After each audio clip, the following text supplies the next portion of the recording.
Salut à tous, c'est Seb Projet. On se retrouve aujourd'hui dans une nouvelle vidéo qui a été très longue à venir. Mais comme d'habitude, j'ai eu énormément de choses à faire. J'ai eu à finir mon permis de conduire, que maintenant j'ai, donc je peux enfin conduire des vraies voitures. Au niveau des projets, ça a carrément tout changé. De nouveaux projets sont sont en route.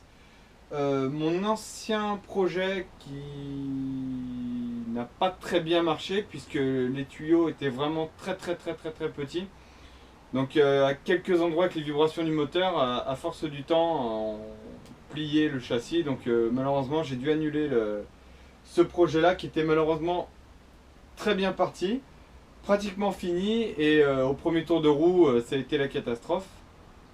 Et donc je suis parti sur une nouvelle base. J'adore Volkswagen, j'adore les coccinelles, donc j'ai envie de me faire une coccinelle, mais en taille 1,5, donc la moitié d'une coccinelle. 1,5 c'est pas trop possible, puisque après ça sortait plus de l'atelier. Mais donc j'ai décidé de la faire en 3 fois plus petite, donc c'est du 1/3. C'est pas une échelle très courante, mais on en trouve quelques modèles, souvent faits maison. Et donc ça donne un objet comme ceci. Voilà. Donc la taille de la voiture. Si on la met sur la table, oups, ça c'était le néon. Voilà, c'est bien grand. Pour l'instant, ça m'a pris, pour faire ça m'a pris 1 mois. C'était, on va dire, le plus simple. Maintenant, il y a beaucoup de difficultés. Je rencontre énormément de difficultés. Sur les suspensions, c'est un système que j'ai voulu inventer, que je trouve pas très performant, mais ça, je pense que ça ira très bien. Et puis donc, on va passer aux explications plus claires. Je le mets correctement et j'explique tout ça. Bon, c'est quand même relativement lourd. C'est un gros bébé quand même. Donc, voilà pour la voiture. Hop, je m'assois. Donc au niveau de la suspension, ça va se passer ici. Et on voit que j'ai tracé dans une plaque de métal qui est de 0,5 cm, très épais. Tout à la main, en perçant des trous tous les 5 mm. Et après, en cassant avec un burin et en limant la main, voilà, j'ai eu des petites encoches comme ceci, voilà, et comme ceci ici, qui vont permettre à la roue de se soulever et donc de faire le rôle de suspension. Retenu par des ressorts ici, donc souder un tube creux à l'intérieur et souder des tubes creux qui ont été soudés à l'extrémité pour servir de butoir au ressort. Donc celui-là a très bien fonctionné, mais de l'autre côté, j'ai pas fait gaffe, mais il est beaucoup plus bas. En fait, c'est dû à ce tube qui est en fait beaucoup moins épais. Donc bon, je vais disquer cette partie, le rehausser un peu. Mais sinon, ça fonctionne très bien. Je peux même monter sur le châssis et les suspensions font très bien leur rôle. Donc pour la suspension, voilà. Ça a été une grosse partie bien galère qui m'a bien pris du temps. Et donc on passe maintenant à tout ce qui est fin de suspension, donc tout ce qui est triangle et tout ce qui est direction. Donc les triangles qui n'ont pas du tout une gueule de triangle sont faits par des tubes de cette même taille. Soudés, j'en ai soudé 3, voilà. Que j'ai renforcé au bout par une plaque de métal, enfin on la voit pas trop, voilà, on voit qu'ici c'est beaucoup plus épais ici qu'ici. Et donc je me suis fabriqué des fusées. Donc qu'est-ce qu'une fusée? Une fusée c'est l'axe qui part dans la roue et qui permet de le faire pivoter sur ces triangles. Voilà. La pire explication que je peux vous donner c'est celle-ci. La mieux, je suis pas capable de vous en dire une très claire. Donc c'est tout à base de pièces de pocket bike routière. Donc là on retrouve une roue avant de pocket bike. Pareil pour ici. Et pour l'arrière c'est pareil. C'est des roues de pocket bike mais beaucoup plus larges. Voilà. Avec une couronne et des disques. Voilà. Donc ça on y verra derrière. Ça se passera derrière la voiture. Donc la direction est très pour une fois bien faite, ce qui m'étonne de moi. Les roulements sont aussi très libres, donc aucun frottement, aucune pièce qui se tord dans tous les sens. Le problème que j'avais un petit peu sur la voiture d'avant, que j'avais fait un petit peu à l'arrache sur certaines pièces, que quand je roulais, la voiture elle dansait un peu, elle faisait un peu de twerk un petit peu, hein, la voiture vibrait dans tous les sens. Parce que le pignon arrière, je l'avais soudé avec vraiment, je pensais que ça allait pas avoir d'incidence, mais il y en a eu quand même pas mal. Donc pareil pour ce côté, même système. Donc j'essaierai de vous faire fonctionner suspension. Je peux peut-être essayer si je pose la caméra. Voilà. Là, on va peut-être y voir ici. Voilà, très bien. Voilà, donc si je tiens ici, on voit que voilà. Bon, ça fait un bon bruit de métal quand même. Voilà. Donc, pour l'avant de la voiture, voilà comment ça va se passer.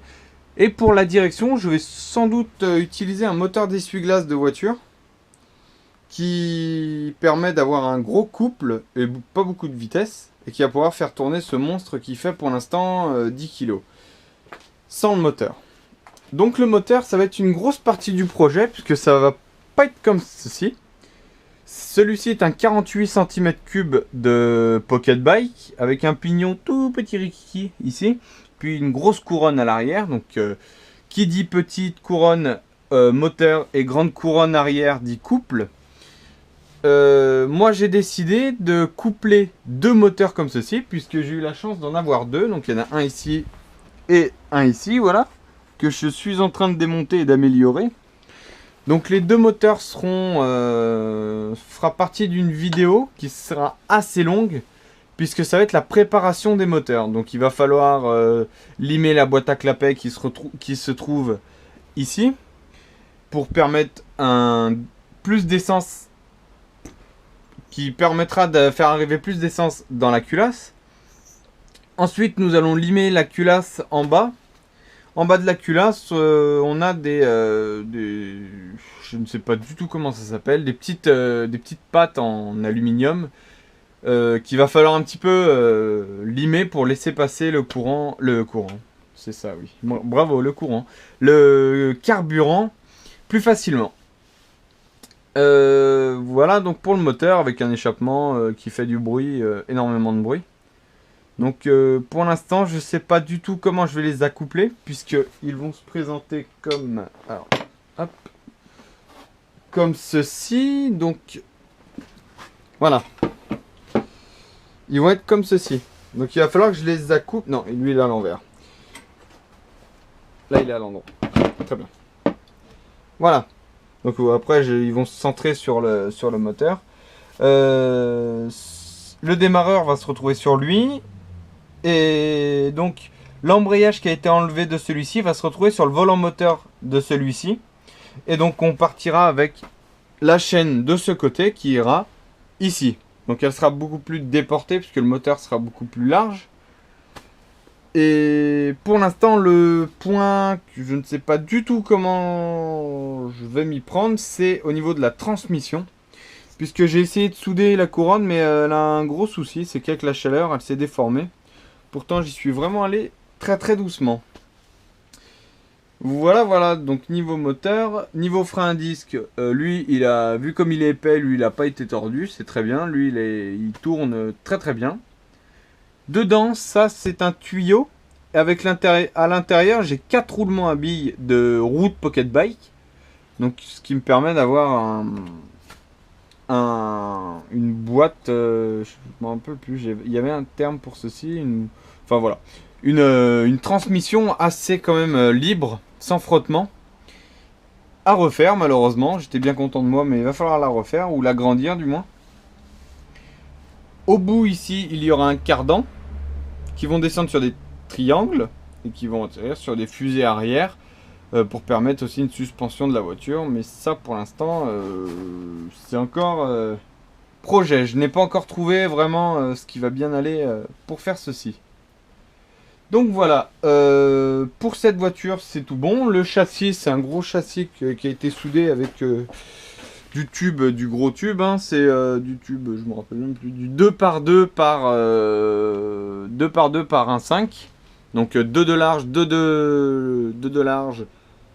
Oui, c'est un carré, donc 2 de large. Et puis 1,5 mm d'épaisseur. Voilà. Puis sur 1 mètre, le châssis fait 1,30 m et des poussières. Il est quand même...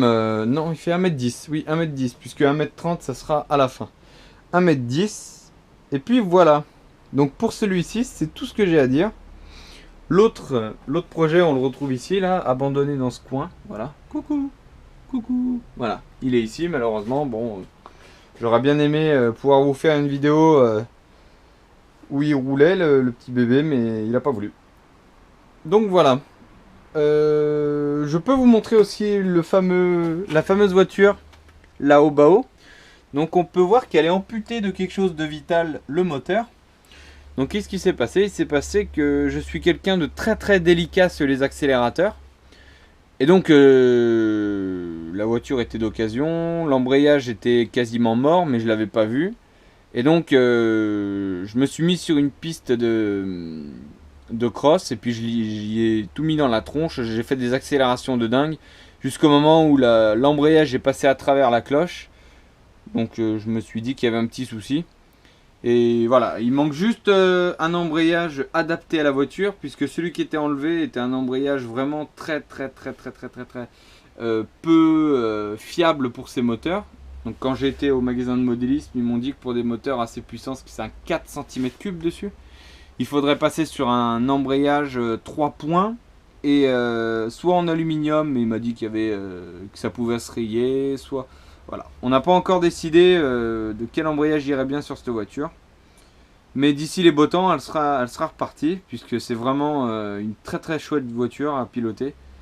Une vitesse de pointe hallucinante. Même avec un embrayage mort, elle avait une vitesse de pointe effrayante. Donc voilà. Puis des belles suspensions. Moi ça j'aime bien moi. Donc voilà. Je peux maintenant répondre à quelques questions qui m'ont été posées. Donc maintenant la caméra va se retourner sur moi.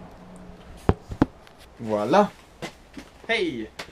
Donc beaucoup de questions m'ont été posées sur ce projet-ci, pas celui-ci parce que personne ne connaissait, sur la boîte de vitesse, le volant, et je crois que c'est tout.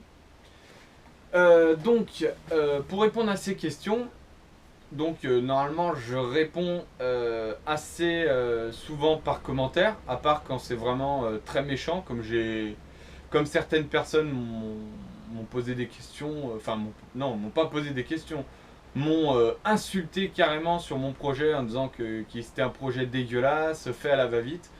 Donc ces personnes-là, je les oblige pas à regarder mes vidéos, je les oblige pas à me suivre. YouTube est libre, donc si vous ne voulez pas regarder ces vidéos, c'est pas un souci, vous pouvez cliquer sur les petites flèches en haut de votre navigateur pour partir, ou sur une autre vidéo pour partir ailleurs.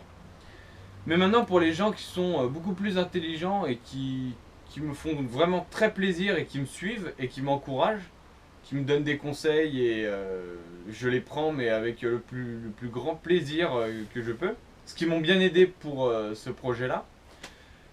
Donc il y avait quelques questions qui étaient par exemple pour le levier de vitesse, si je m'en servais encore.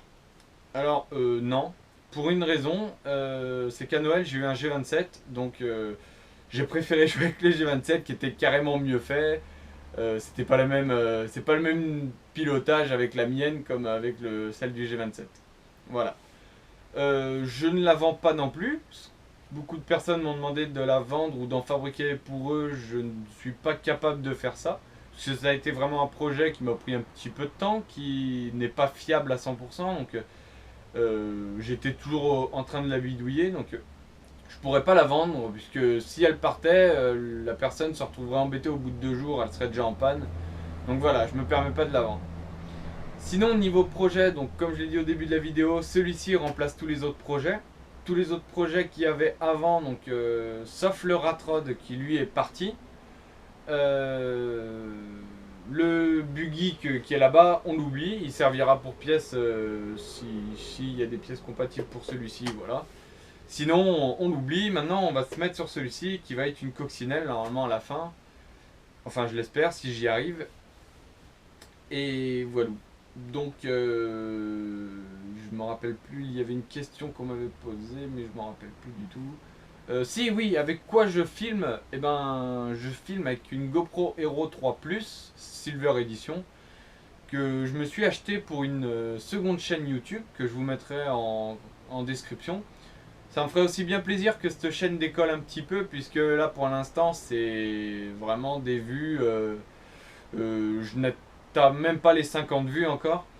C'est une chaîne qui a rien à voir avec la mécanique, c'est une chaîne juste pour déconner, avec mon frère et ma copine souvent. On part faire de l'acrobranche, on part faire comme la dernière fois du parapente. On a prévu beaucoup de choses comme du kart, carte thermique et carte électrique. On a prévu soit l'élastique, soit un parachute. Donc tout ça est filmé par la GoPro. On se fait un genre de petite émission et donc on s'est créé cette chaîne qui est Activity Day. Et vous pouvez la retrouver dans les descriptions. Et voilà, donc ça me ferait bien plaisir que cette chaîne soit un petit peu plus connue que maintenant. Après, n'hésitez pas non plus aussi à me dire ce qui va et ce qui va pas sur cette chaîne pour qu'on l'améliore. Et puis voilà. Donc je vous remercie le plus sincèrement possible pour tout ce que vous faites pour moi, puisqu'il y a quand même énormément de vues.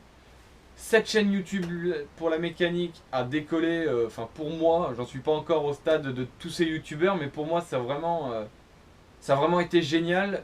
J'ai vraiment pratiquement 400 abonnés, donc 400 personnes qui me suivent, ça me fait vraiment plaisir, ça montre que j'intéresse, que je fais quelque chose pour moi en premier, mais que je peux aussi partager avec vous, ça c'est super cool. Et donc voilà, je vous remercie encore énormément. N'hésitez pas à faire un tour sur ma page Facebook, je vais aussi la mettre en description. Et puis bah ciao ciao, allez à plus.